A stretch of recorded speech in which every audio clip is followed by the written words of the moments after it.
এইভাবে এই কোনো স্কুল চলতে পারে এরকম পরিবেশ এটা আমার জানা নেই। মাঠ কর্দমাক্ত, বিদ্যালয়ের ছাদ দিয়ে পানি পড়ে, বিদ্যালয়ের রাস্তা নাই। বুকিং দিন city convention hall, Alamgir Hossain city, Gaital, Kishoreganj. সরকারি প্রাথমিক বিদ্যালয়ে পরিদর্শনে এসেছি। আমি যখন সংসদে ছিলাম, সংসদ চলাকালীন সময় আমি বিভিন্ন লাইভ ভিডিওর মাধ্যমে দেখতে পেরেছি যে এই স্কুলের মাঠে হাঁটু পরিমাণ পানি। আমি দেখেছি বাচ্চাদেরকে কাঁধে করে স্কুলে নিয়ে আসার দৃশ্য আমি সংসদ থেকে দেখেছি। আমি তখন সাহেবকে বলছি স্কুল পরিদর্শন করে ব্যবস্থা নেওয়ার জন্য। এখন আমি সরেজমিনে স্কুলে এসেছি। এইভাবে এই কোনো স্কুল চলতে পারে এরকম পরিবেশ এটা আমার জানা নেই। মাঠ কর্দমাক্ত, বিদ্যালয়ের ছাদ দিয়ে পানি পড়ে, বিদ্যালয়ের রাস্তা নাই। আমাদের ইদ্রিস জায়গা না দিলে এই স্কুলের আসা যাওয়ার পথই বন্ধ হয়ে যায়। আমি ইদ্রিসকে ধন্যবাদ জানাই, সে নিজের জায়গা দেওয়ায় স্কুলের আসা যাওয়ার পথ করে দিয়েছে। এখন আধুনিক যুগ, মানুষ চায় ভালো মানের স্কুলে লেখাপড়া, তার বাচ্চাকে লেখাপড়া করানোর জন্য। এখানে আসারই রাস্তা নেই।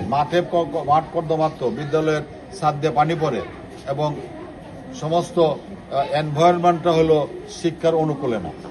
আমি এই জন্য আজকে পরিদর্শনে এসেছি।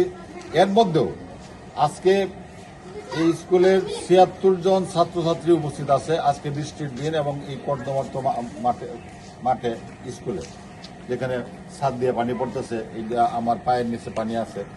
এই অবস্থায় আমি উপস্থিতির জন্য সন্তোষ প্রকাশ করছি। টিচাররা ৫ জন সবাই আছে, আমি সন্তুষ্ট তাদের এতে। তারা মনোযোগ দিয়ে সেখানে লেখাপড়া করানোর চেষ্টা করতেছে। আমি অচিরেই এই স্কুলের রাস্তা উন্নয়ন, স্কুলের নতুন ভবন বরাদ্দের জন্য আমি লিখব, এবং এই ভবনটা যাতে মেরামত করা যায়, আপাতত নতুন ভবন আসা পর্যন্ত এই ব্যবস্থা আমি নিব, এবং স্কুলের মাঠে যাতে ডেভেলপ করা যায়, মাটি ভরাট করা যায়, এই ব্যবস্থা নিব। এবং স্কুলের মাঠের থেকে যে পানি সরানোর যে রাস্তা, এইটা আমার যে মেম্বার সাহেব আছে, মেম্বার সাহেবকে আমি দায়িত্ব দিয়ে গেলাম। যদি উনি কোথাও বাধাগ্রস্ত হয়, সমস্যার সম্মুখীন হয়, আমাকে জানাবেন, আমি বাকি ব্যবস্থা আমি নিব। পানি সরাতে হবে, এটা একটা স্কুল। আমরাও ছোট সময় স্কুলে পড়েছি, এইরকম অবস্থায় কখনো আমরা লেখাপড়া করি নাই।